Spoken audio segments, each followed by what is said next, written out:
کہ بخاری شریف میں جو حدیث ہے کہ میرے 12 خلفاء ہوں گے، 12 امام ہوں گے، تو یہ 12 وہ سلسلہ جو 30 سال تک چلتا ہے خلافت کا، خلافت راشدہ کا، اس کے بعد نظام تقریباً درہم برہم ہو جاتا ہے.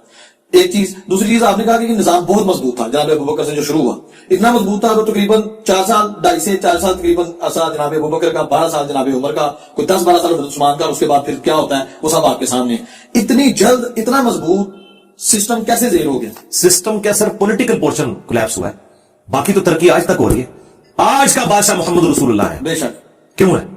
پولیٹیکل گورنمنٹ کی وجہ سے نہیں، دلوں میں راج کر رہے ہیں، انقلاب آ گیا ہے. آج چنگیز خان کا کوئی ماننے والا نہیں ہے، رومنز اور پرشینز کی کوئی لیگیسی نہیں چل رہی ہے.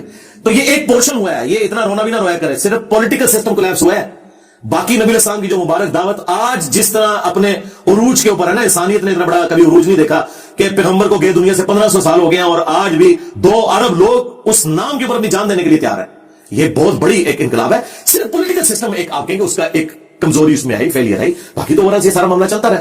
اور اس میں بھی چند ایک چیزیں تھیں جن کو آپ بات کر سکتے ہیں. اور جو دوسری بات آپ نے کیا کی تھی اس میں جو آپ نے سٹارٹ لیا تھا، ایک تو یہ بات میری امت کے 12 امام، 12 خلیفہ نہیں، امام نہیں ہے، امام نہیں، چلے خلیفہ ہے اس میں بات. ہاں جی جی.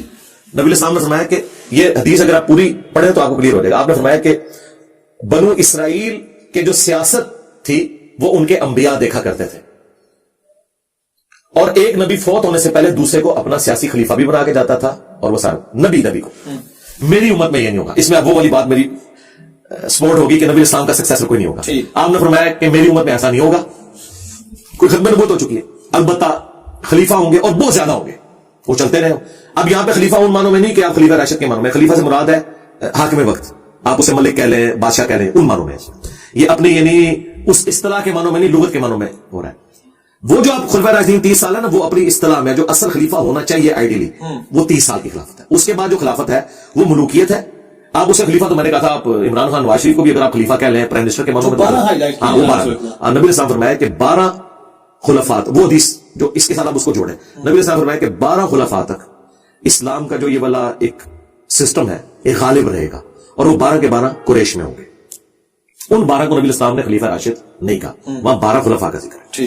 تو اگر آپ اس کی کیلکولیشن کریں تو اس وقت تک اسلام کا جو ایک ایکسپینشن والا معاملہ تھا وہ بڑا تیزی سے ہوا.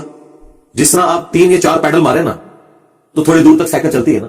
جو 30 سال کی محنت تھی نا وہ 130 سال تک نکال گئی.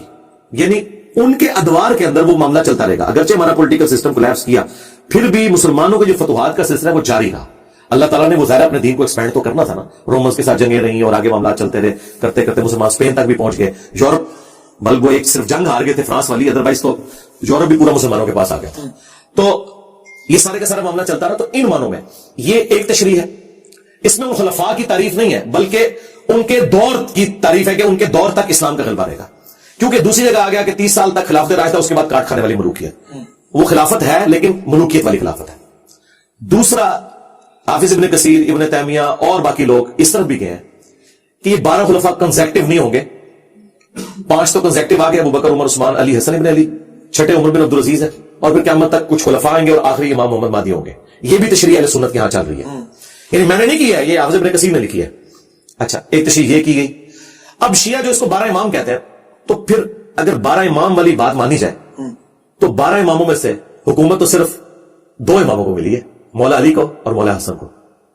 باقی تو سارے امام خلیفہ بن نہیں سکے، کر دیے گئے. اچھا، اور نبی الاسلام حکومت کے پوائنٹ آف ویو سے خلافت کا ذکر کر رہے تھے یا ملوکیت کا ذکر کر رہے تھے یا حکومت کا. تو لہٰذا جو شیعہ نے یہ 12 اماموں والا کنسپٹ 12 خلفاء سے نکالا ہے، یہ بالکل فراڈ نکالا ہے. بالکل نہیں نکلتا، یہ بالکل چیز ہی کچھ اور تھی.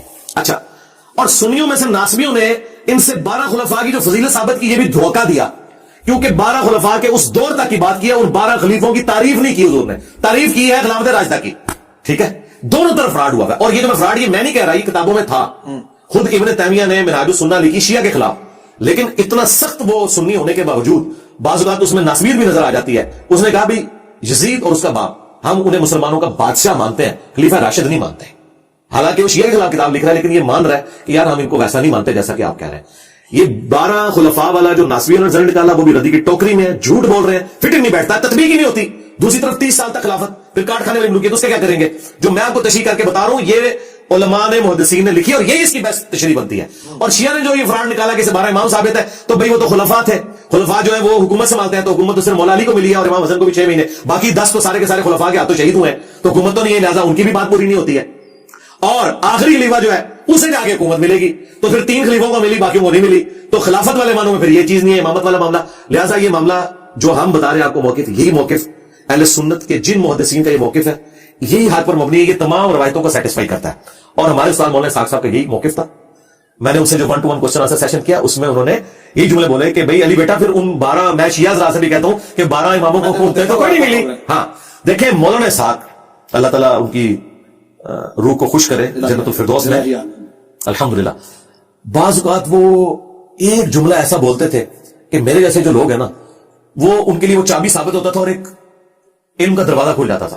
انہوں نے میرے انٹرویو میں کم از کم 15-20 بار دیکھ چکا ہوں ان کی وفات کے بعد.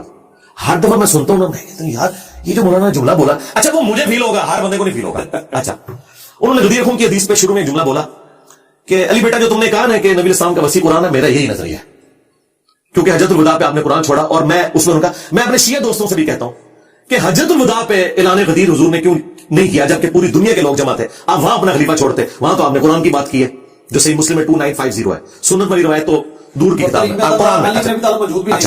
اچھا تو وہ انہوں نے بڑا پیارا کہ وہ موقع حضور نے کیوں ضائع کیا؟ انٹرنیشنل گیدرنگ تھی, سارے لوگ تھے, آپ اعلان کر دیتے. یہ غدیر پہ آپ نے کیوں کیا؟ انہوں نے آپ نے وجہ بتائی. جو مولانا صاحب نے بولی میں اس کو ایکسپلور, انہوں نے کہا کہ غدیر پہ صرف اہل شام تھے اور اہل مدینہ تھے, باقی سب جا چکے تھے. اور اہل شام نہیں مولا علی کی خلافت کا انکار کرنا تھا اور جنگیں سے لڑنی تھی. اہل مدینہ مظلومین ہونے تھے, انصار مدینہ, ان کے اوپر یزید نے چڑھائی کی. بیسیکلی نبی علیہ السلام نے غدیر خون پہ یہ جو کہا نا, میں اہل بیت کے معاملے میں تمہیں اللہ کا خوف دلاتا ہوں, آپ یہ بتا رہے تھے کہ میرے اہل بیت کے ساتھ میرے بعد برا سلوک بھی تم نے کرنا, جو تم نے واقع حرہ میں کرنا ہے, جو صفین میں تم نے کرنا ہے. شامیوں کو ڈرایا تھا, یہاں خلافت کا اعلان مقصود نہیں تھا. اور باقی تو میں نے آج جتنے دلائل رکھ دی ہیں کہ نبی علیہ السلام خاتم النبیین ہے, تو بھائی خلیفہ کہاں سے لائیں؟ کم از کم نبی چاہیے, ہاں, یا پھر نبی کے لیول کی کوئی چیز چاہیے تو وہ قرآن ہے جو بالکل واقعی غیر مخلوق ہے. تو یہ آپ بات سمجھیں مولانا صاحب. اور ایک اور آپ تحفہ لے دیں آج آپ کے کیمرے میں, بسم اللہ. دیکھیں شیعہ نے اتنا بڑا ہنگامہ کھڑا کیا کہ آیت مبالغہ کے موقع پر نبی علیہ السلام اپنی باقی بیٹیوں کو کیوں نہیں لے کے آئے. اس سے انہوں نے باقی بیٹیوں کا انکار کیا. حالانکہ آج کا سب سے بڑا غالی شیعہ یاسر الحبیب, جو حضرت عائشہ کے اوپر قنوت نازلہ پڑھتا ہے, نعوذ باللہ, اتنا غالی خبیث رافضی ہونے کے باوجود وہ کہتا ہے کہ جی بیٹیاں چاہ رہی تھی, وہ بھی مانتا تاریخ میں ہے. اچھا دیکھیں نہیں, میں دیکھیں شیعہ میں اتنے ہارڈ لائنر جو حضرت ابوبکر عمر عثمان کو منافق کہیں, وہ بھی کہیں نہیں بیٹیاں چاہ رہے ہیں, تو اس کا مطلب بھائی بات تگڑی ہے. یہ میں شیعہ کی بات. اچھا اب یہ مذاق اڑانے والی بات ہے, کیا وہ باقی 3 بیٹیاں اس پر زندہ تھی مبالغے کے وقت؟ نہیں, وہ تو اس سے پہلے فوت ہو چکی تھی, تو قبر سے نکال کے تو نہیں لانا تھا نبی علیہ السلام نے. تو یہ اعتراض کتنا باطل ہے. اب یہ جگہ جگہ جو یہ اعتراض کرتے ہیں, تو شیعہ علماء دوسری تو کہتے ہیں ہم تاریخ کے بڑے ماسٹر ہیں, ہمیں پتا ہے کہ جی غدیر خون 18 ذوالحجہ کو ہوئی اور فلانی چیز فلانی تاریخ میں ہوئی. ایون انہوں نے آج تک تاریخیں ساری یاد رکھی ہوئی ہیں, ٹھیک ہے جی, 8 شوال کو جو ہے وہ بقیع غرقت قبرستان کو گرا دیا گیا, اتنا کچھ انہوں نے یاد رکھا ہوا ہے. یہ ان کو تاریخ بھول جاتی ہے صرف سنیوں کو نیچا کرنے کے لیے. باقی 3 بیٹیاں کتنے سن اور بھائی فوت ہو گئی سر, کوڑ مار دو, جھوٹ بول دو, تو یہ آپ جھوٹے الزام لگا رہے ہیں, فوت ہو گئی ہیں تو پھر یہ الزام مانتے ہیں. اچھا مولانا صاحب نے ایک پھکا اس میں دیا, انہوں نے کہا کہ وہ بیٹیاں تو ہوگی تھی فوت, اور تم کہتے ہو کہ اہل بیت صرف یہ 5 بندے ہیں, نبی علیہ السلام کے ساتھ 4, کون سے؟ حسن, حسین, فاطمہ اور آپ.